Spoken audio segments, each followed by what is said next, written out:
teman-teman Kagama seharusnya bersuara untuk menyelamatkan nama baik alma mater UGM ini. Ya, karena jadi bukan untuk soal menyebarkan berita bohong, bukan. Ini mencari kebenaran, apalagi sampai ada orang-orang yang sampai di penjara untuk itu kan, untuk kasus-kasus seperti ini. Itu kan tidak adil sebetulnya. Di Times New Roman yang seperti ini, inilah yang diributkan oleh Dr. Rismond Sianipar. Tidak mungkin pada tahun-tahun 84, 85 itu orang sudah punya menggunakan Times New Roman. Lihat ini anunya, ini sangat cantik sekali anunya. Ya, logika kajian saya, apa yang saya pelajari, ya mengotak-atik jejak digital segala macam 30 tahun ini, ya saya tidak bisa bohong bahwa itu teknologi phone itu sudah sangat modern. Karena memang teknologi itu belum ada, Bang, belum lahir. Tapi itu kan skripsi, Bung Rismond, ya? Loh, kalau skripsi nggak lolos, bagaimana mungkin dapat ijazah, Bang? Oh, gitu ya. Kan kita lihat di lembar pengesahan skripsinya Pak Joko Widodo itu benar-benar sempurna rata tengah. Rata tengah itu prosesor yang sangat modern. Rata tengah. Terus lebar antar kata itu bervariasi sehingga membuat lembar pengesahan skripsi itu rata tengah. Coba abang bayangkan pakai manual, ketik manual, hitung huruf demi huruf, sehingga terus lebar antar kata harus kita sesuaikan sehingga rata tengah sempurna. Itu tidak mungkin. Assalamualaikum warahmatullahi wabarakatuh. Sahabat Pena Ufuk, Pak Jokowi semakin tidak mendapatkan kepercayaan dari publik melihat perkembangan apa yang terjadi di balik ijazah ini. Itu menimbulkan sejumlah pertanyaan, keraguan, bahkan sampai sebuah kepada dalam tanda kutip keyakinan bahwa Pak Jokowi ini memang bukan lulusan alumni UGM seperti yang diperdebatkan selama ini di media, dan seperti juga yang digugat oleh Troy Suryo, Dr. Tifa, Bang Rismond, dan berikut kesaksian lebih jelasnya. Judul video saya adalah Ijazah UGM Teknologi Word Processing antara 1981 sampai 1992. Ini yang saya amati untuk mendukung statement-statement saya yang nanti saya berikan. Saya seorang peneliti dalam sains Islam. Ini adalah lembaga saya, Islamic Science Research Institute. Nama saya Tono Saksono. Pendahuluan. Saya banyak memperoleh pengetahuan tentang sejarah perkembangan teknologi word processor dengan melihat video-video Dr. Rismond Sianipar. Saya kira sangat berguna sekali. Juga beberapa podcast yang melibatkan Dr. Roy Suryo. Kebetulan saya juga seorang peneliti dan pernah belajar machine vision di era-era awal 1980-an gitu ya. Cuman karena begitu waktu saya pulang ke Indonesia, komputer yang ada ya cuman XT di Indonesia itu ya sudah, akhirnya ya tidak bisa berkembang. Akhirnya saya bunuh saja itu keinginan untuk mendalami machine vision ini. Spesialis saya sebetulnya adalah dalam remote sensing. Remote sensing itu adalah satu teknologi yang pengambilan data pakai satelit atau foto udara gitu ya. Kemudian kita memprosesnya. Nah itu. Cuman saya kemudian karena itu juga akhirnya proses perkembangan spiritual lah. Akhirnya saya menggunakan ilmu itu untuk sebagai peneliti sains Islam. Saya banyak meneliti tentang kehadiran waktu subuh fajar gitu ya. Nah, itu menggunakan teknologi remote sensing, dan kali ini data yang saya miliki adalah koleksi data yang paling besar di dunia, insya Allah. Kemudian beberapa pengalaman saya sebagai pengguna teknologi dan riwayat pendidikan di era 1980 sampai 1990-an mungkin berguna sebagai pembanding teman-teman yang akan bersilaturahim dengan rektor UGM itu. Riwayat pendidikan saya seperti ini. Pada 20 Juli 1979, saya menyelesaikan pendidikan sebagai sarjana teknik geodesi Fakultas Teknik UGM. Ya, ini anunya, buktinya ya.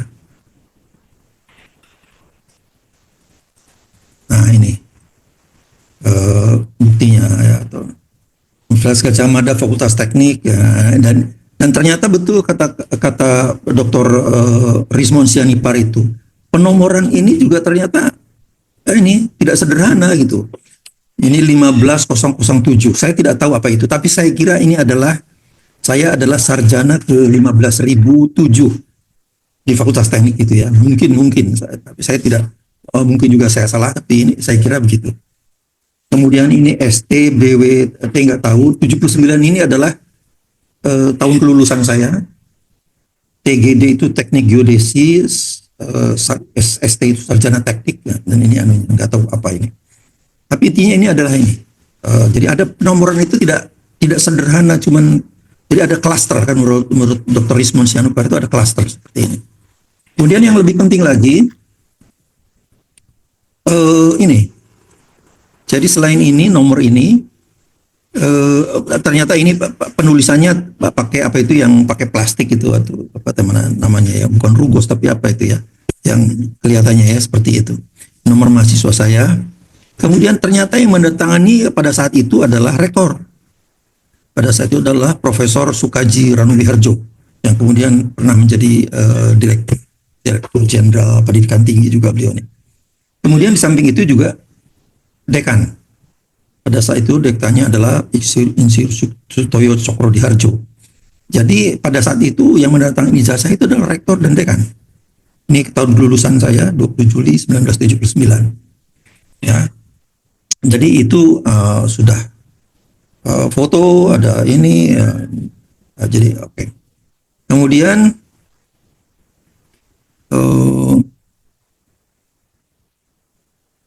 pendidikan. Riwayat.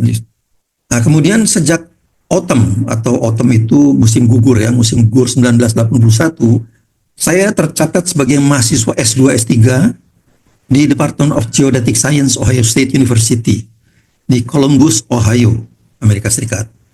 Jadi karena saya memang dapat tugasnya untuk S2 dan S3, cuman ya S2 dulu baru selesai kemudian S3. Nah, kemudian ijazah Master of Science pada 8 Juni 1984. Jadi memang saya menyelesaikan pendidikan di Amerika itu ya pada sekitar setahun sebelum 1985 itu kan. Jadi saya tunjukkan ini anunya. Nah ini. Jadi ini Ohio State University diberikan pada Tono Saxono degree Master of Science. Nah tanggalnya adalah ini. Columbus 8 Juni 1984 ya. Jadi 8 Juni 1984. Cuman yang menarik memang di sini tidak ada foto. Yang pertama tidak ada foto. Cuman itu ditandatangani oleh ini Chairman of the Board of Trustees. Board of Trustees itu seperti wali amanah lah kalau di Indonesia itu ya. Wali amanah. Kemudian juga rektor, President of the University. Ya, President of the University. Tidak ada cap di sini karena sudah ada seal ini. Ohio State University, jadi seal of the university. Jadi yang catatnya tidak ada foto. Nah, itu memang sudah di luar negeri itu tidak lazim ada fotonya itu. Kemudian tidak ada nomor. Nah, jadi tidak ada nomornya ini. Jadi memang mungkin apa ya sistem manajemen mereka sudah lebih canggih lah. Jadi tanpa nomor juga sudah tidak ada cap. Hanya ada seal ini. Hanya seal of the university ini sealnya itu. Oke, jadi itu. Jadi saya menyelesaikan itu pada 1984, 8 Juni 1984. Itu kira-kira setahun sebelum 1985 yang diributkan itu. Oke, saya kira ini anu lagi. Nah, kemudian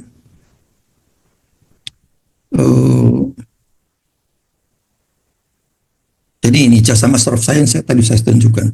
Kemudian pada 1980 sampai 1988 karena pembimbing saya di Ohio State itu pindah, beliau jadi profesor di Swiss Federal Institute of Technology, sehingga saya melanjutkan PhD saya, pindah ya gitu, program ke University College London, UCL.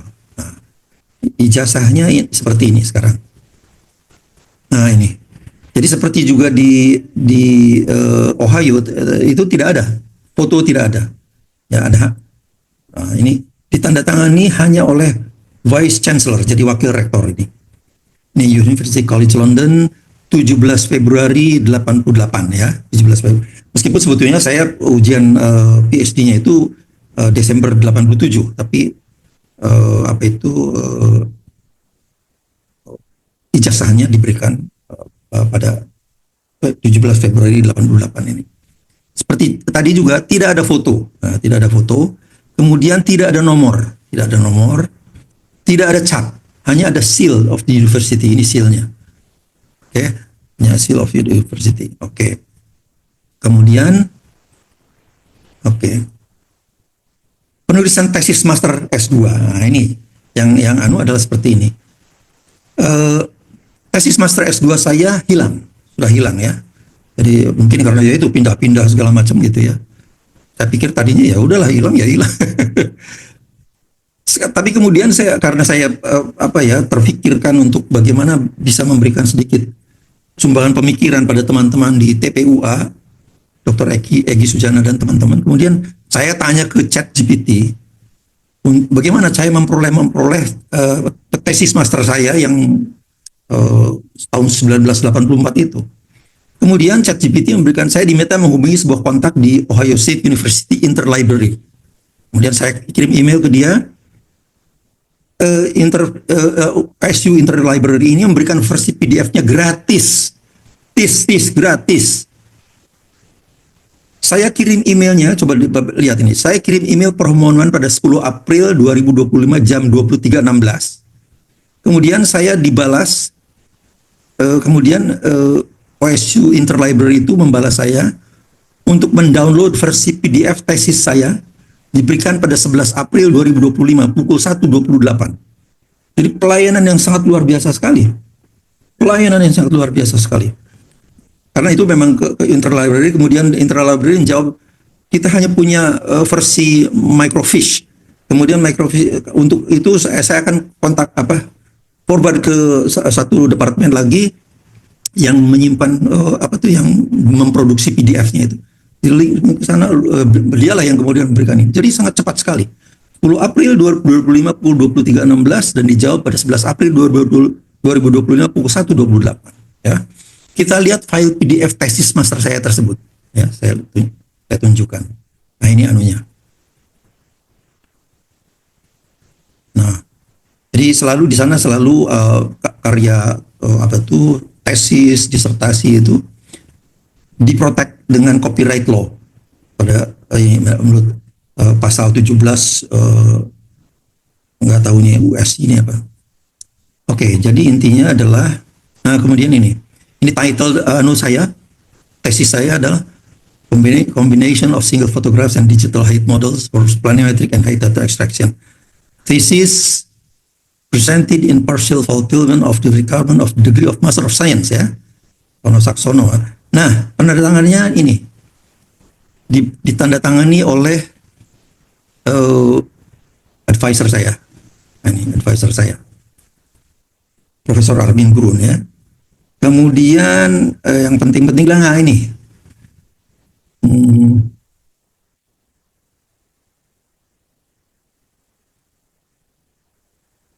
Ada yang penting lagi di sini. Nah, ini pernyataan yang sangat penting sekali. Dengan ini saya mendeklarasikan bahwa saya adalah satu-satunya penulis publikasi ini, tesis ini. Jadi ini tidak ada yang namanya nulis pakai joki, itu nggak ada. Jadi ini betul-betul, kalau di luar negeri itu seperti ini, di Amerika Serikat khususnya ya. Kemudian dengan ini saya mendeklarasikan bahwa saya adalah satu-satunya the sole author of this publication. Artinya tesis ini saya penulis sendiri, tidak ada orang yang membantu saya menulis. Itu harus dinyatakan dengan sangat Jadi tidak ada yang kayak pejabat di Indonesia yang kemudian dia punya joki 3-4 orang, kemudian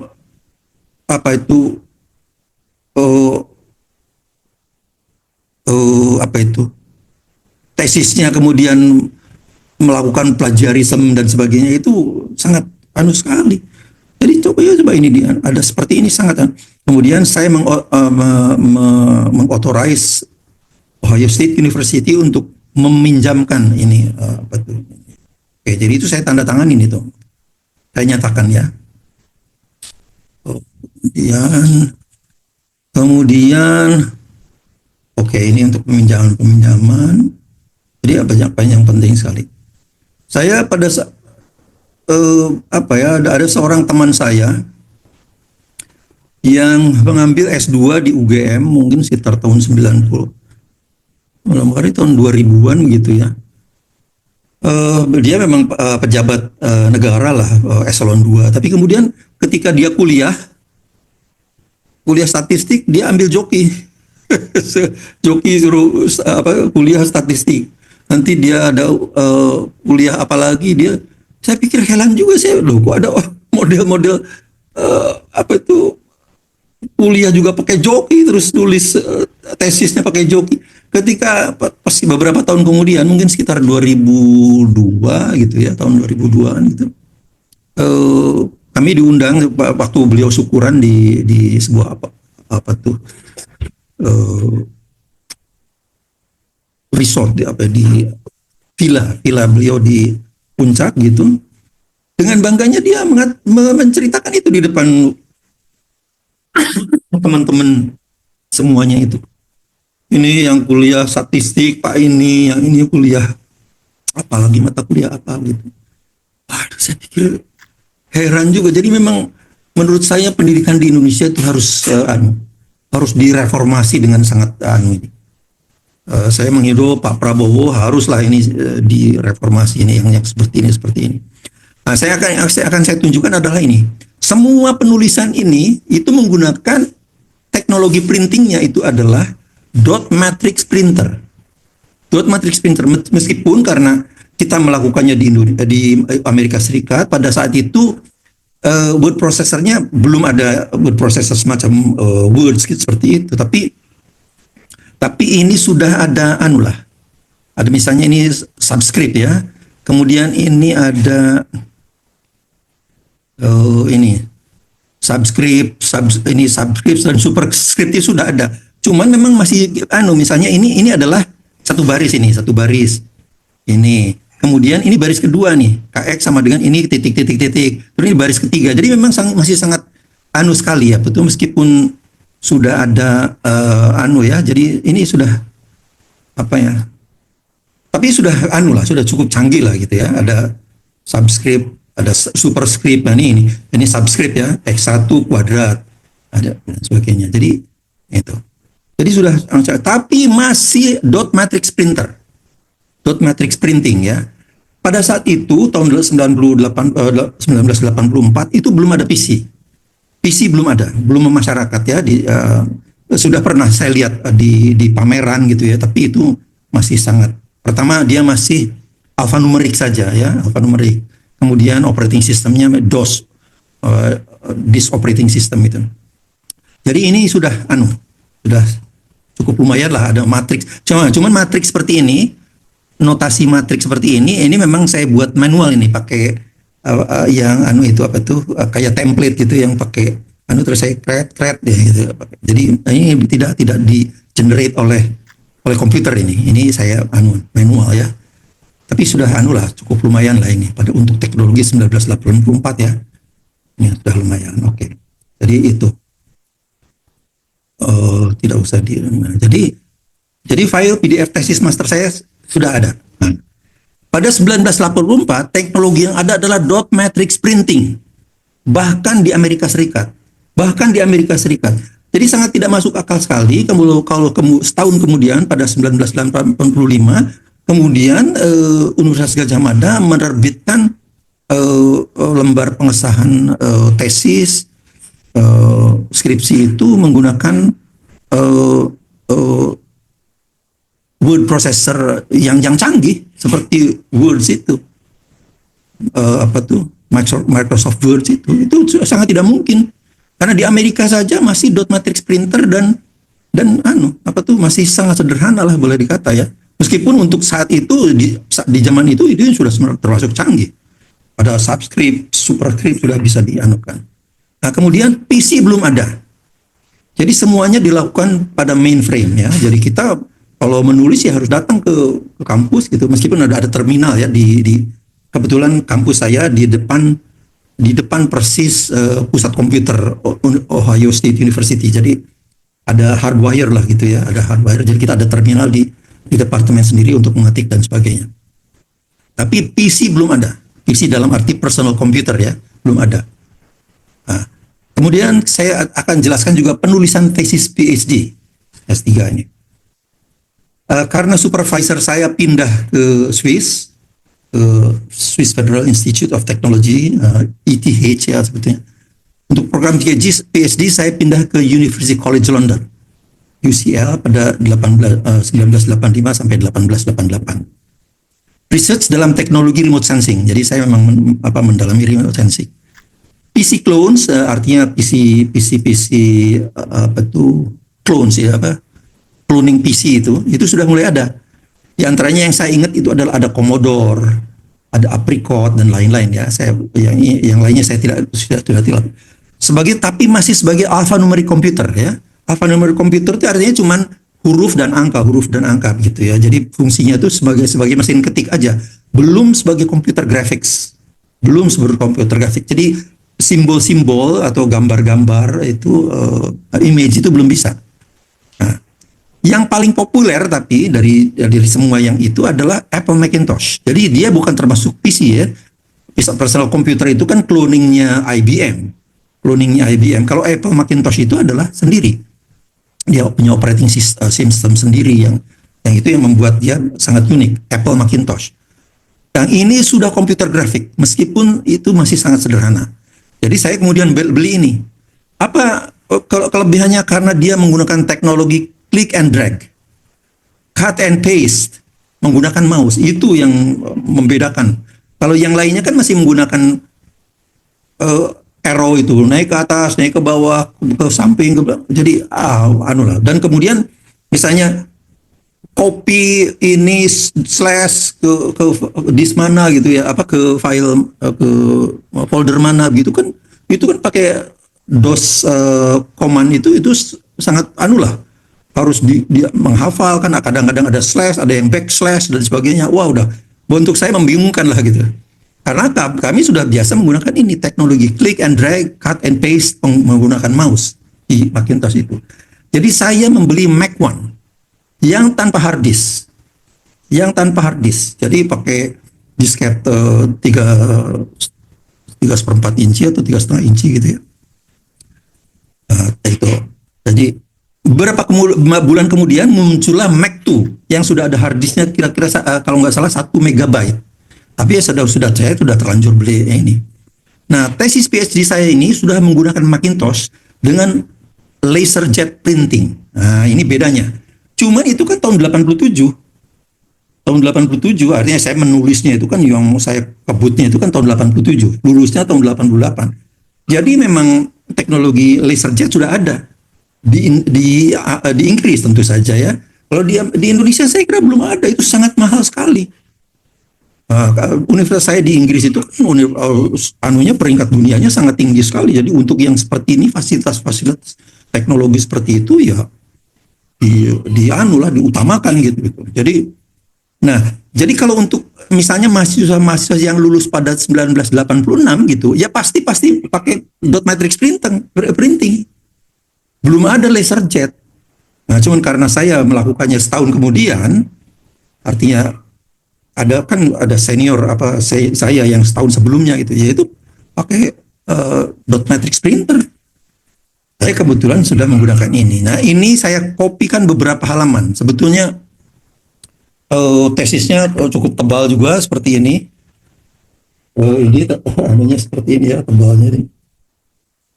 Nah, ini tebal sekali gini. Ini maaf. Ini gini. 1988 Tono Saksono gitu, PhD ya. Nah, ini tapi tebal lah ininya. Tapi sebetulnya karena tebalnya itu karena dia tidak bolak-balik halamannya ya. Jadi halamannya itu cuma satu halaman tidak bolak-balik. Jadi sebetulnya sekitar 328 halaman. Nah, ini anunya nih. Jadi seperti tadi juga ini title-nya ya gitu ya. Title-nya kemudian submitted for degree of Doctor of Philosophy of University of London. Jadi begini, kalau college-nya namanya University College London. Jadi University of London itu ada 6 colleges, yaitu ada University College London, ada Birkbeck College, ada London School of Economics yang tempatnya yang beberapa, misalnya Pak Yuwono Sudarsono kalau nggak salah lulusan dari sana. Kemudian ada lagi macam-macam lah, ada Imperial College di antaranya juga itu. Jadi salah satunya adalah University College London ini. Nah ini sama aja seperti ini, cuma jadi bisa dilihat ini udah apa tuh matriks seperti ini sudah tapi memang ini sudah teknologinya adalah pakai laser jet printing, meskipun pada saat itu karena kami menggunakan Macintosh ya bukan tidak pakai words ya, tidak pakai word processor words, karena memang belum ada pada saat itu 87 itu belum ada. Coba dilihat, diperhatikan ini anunya juga apanya. Ini fontsnya itu adalah Arial kalau tidak salah, ini Arial. Karena Times New Roman itu belum ada. Jadi ini pakai Arial ini. Ya, jadi saya meneliti tentang menggunakan Space Lab Metric Camera. Ada satu Space Lab Metric Camera, itu kamera yang dibawa ke Space Shuttle gitu, kemudian dipotret bumi, kemudian kami mengenerate-nya, kemudian menganalisis akhirnya. Kemudian ada juga menggunakan spot image ya, punya Prancis itu. Dan seperti ini. Jadi memang pada saat itu ya canggih sekali. Oke. Nah, kemudian jadi harus dicatat bahwa Times New Roman belum ada. Oke. Namun font Times New Roman belum dikenal. Itulah sebabnya saya masih menggunakan, kalau tidak salah ya, Arial. Sedangkan ini font ini adalah Calibri ya. Saya suka menggunakan Calibri sekarang. Tapi Times New Roman yang seperti inilah yang diributkan oleh Dr. Rismond Tianipar. Tidak mungkin pada tahun-tahun 84, 85 itu orang sudah punya menggunakan Times New Roman. Lihat ini anunya, ini sangat cantik sekali anunya. Ada lekukan-lekukannya, ini adalah sangat kompleks sekali ini. Kalau algoritma untuk pembuatan font seperti ini sangat kompleks sekali. Karena ini ada buntut-buntutnya seperti ini. Ini adalah hasil pemodelan matematik yang sangat kompleks. Ya itu Dr. Rismond Sianipar itu yang mendalami yang seperti ini. Oke. Nah sekarang saya akan coba tunjukkan juga pada saat saya lulus di Ohio State itu, kemudian ada commencement tuh wisuda. Kemudian commencement speech-nya itu dilakukan oleh John Glenn. John Glenn itu adalah astronot Amerika pertama yang mengorbit bumi. Jadi itu generasi sebelum kemudian Neil Armstrong dan Edwin Aldrin mendarat di bulan. Jadi John Glenn ini adalah astronot pertama yang mengorbit bumi pakai satelitnya. Itu saya tunjukkan bahwa ini menggunakan penulis Jadi gini, saya kebetulan diminta oleh sebuah organisasi untuk menuliskan autobiografi saya. Dan kemudian pada saat itu kemudian saya terkesan dengan pidatonya John Glenn ketika saya wisuda pada 8 Juni 1984 ya. Kemudian saya cari melalui ChatGPT atau Gemini gitu. Akhirnya ketemu. Nah, ini anunya. Coba kita perhatikan ini. John Glenn itu kemudian setelah beliau pensiun dari sebagai astronot ya, beliau kemudian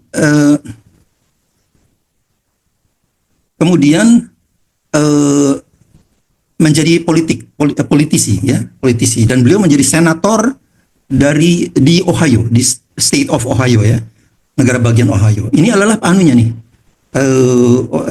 pidatonya ya, teks pidatonya. di embargo untuk rilis sampai pukul 10 Jumat 8 Juni 1984 karena itu acara wisudanya pada 9 Juni 8 Juni 84 itu.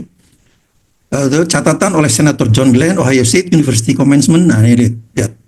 Jadi sangat sekali. Kemudian di sini yang saya agak juga surprise juga ya.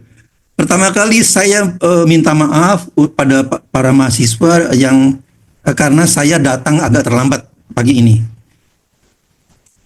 Karena saya sebetulnya saya bisa datang lebih awal, tapi they wouldn't let me park on campus without a sticker either. Jadi rupanya seorang senator pun, bayangkan senator itu kan kedudukan yang sangat tinggi sekali dalam di negara bagian ya, itu ditolak parkir oleh polisi kampus. Coba bayangkan saja, karena dia mungkin lupa tidak pakai stiker atau bagaimana, minta stikernya dan sebagainya. Jadi itu Jadi ini adalah coba diperhatikan ini tulisannya ini masih menggunakan electric typewriting, mungkin semacam IBM yang pakai bola itu, tek gitu.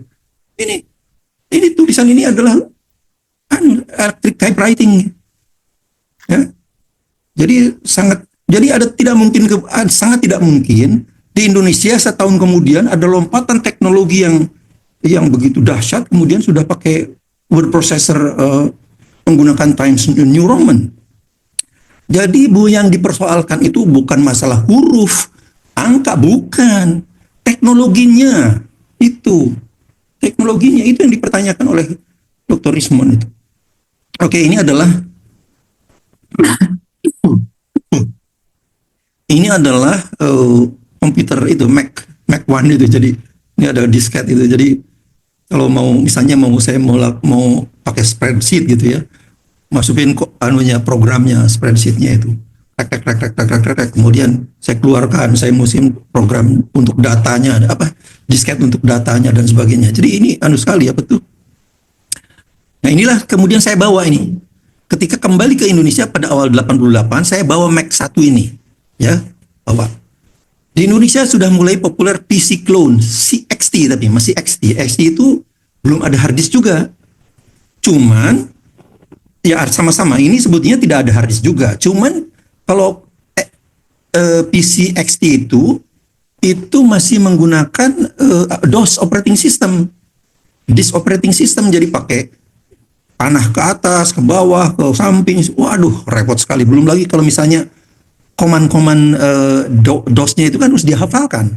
Kadang-kadang pakai slash, kadang-kadang backslash dan sebagainya. Itu untuk orang yang biasa pakai Macintosh seperti ini, itu sangat membosankan lah gitu ya. Jadi saya tetap selalu menggunakan ini, meskipun teman-teman saya pakai pakai XT itu. Nah, jadi tapi ya udah, apa boleh buat, saya tidak mau lah. Nah, operasi sistemnya DOS, PC-nya itu. PC itu personal computer kan, itu clone-nya dari IBM gitu. Saya sudah nyaman dengan Mac One ini karena apa? Dia menggunakan cut and paste, click and drag. Itu kelebihannya menggunakan mouse ini nih. Jadi dan semuanya pakai icon kan, pakai gambar-gambar itu. Jadi kita sudah tidak menghafal lagi koman-koman DOS itu. Nah, kemudian di sekitar kampus Fakultas Teknik UGM tumbuh jasa fotokopi dan penjilidan, ya. Nah, pada saat itu Fakultas Teknik itu masih di sekitar Sekip itu, jadi Jalan Simanjuntak itu ya. Salah satu fotokopi itu namanya Sanur di Jalan Cornelis Simanjuntak ini. Bila tidak salah pemiliknya itulah kawan baik saya itu. Namanya Pak Y. Saya beri singkatan ya, karena saya tidak tahu apakah beliau masih hidup atau sudah meninggal. Beliau adalah seorang pegiat radio amatir orari, Pak Y ini. Dan saya mengenal banyak pegiat orari. Saya banyak kenal pegiat orari sejak tahun 1973-an, ya, sejak saya mahasiswa. Di antaranya Pak JK. Ini orang Manado ini, yang terkenal dengan nama sandinya nasi gudeg. ya. Jadi saya kenal betul banyak pemilik rumah biliar di sekitar Jalan Perwakilan. Kemudian ada Pak H ini tinggalnya di Baciro. Ini adalah teman satu angkatan di Teknik Geodesi. Kemudian Pak A di Jalan Mataram. Kemudian Dokter Gigi MA, orang Pontianak ini. Yang kemudian beliau menjadi perwira tinggi Angkatan Laut di Jakarta, ya. Jadi banyak sekali teman-teman saya seperti itu. Jadi dapat dipastikan belum ada komputer PC yang beroperasi dengan Windows pada tahun 81 sampai 1991 itu.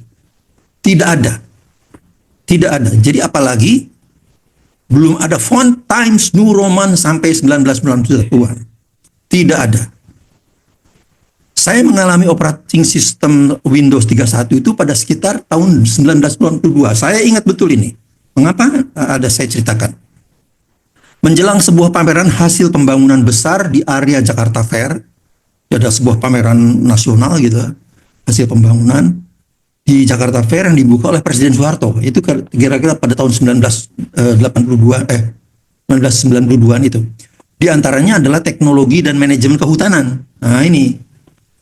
Di sekitar momen itu, saya mengenal tokoh-tokoh Fakultas Kehutanan UGM dan IPB, ya.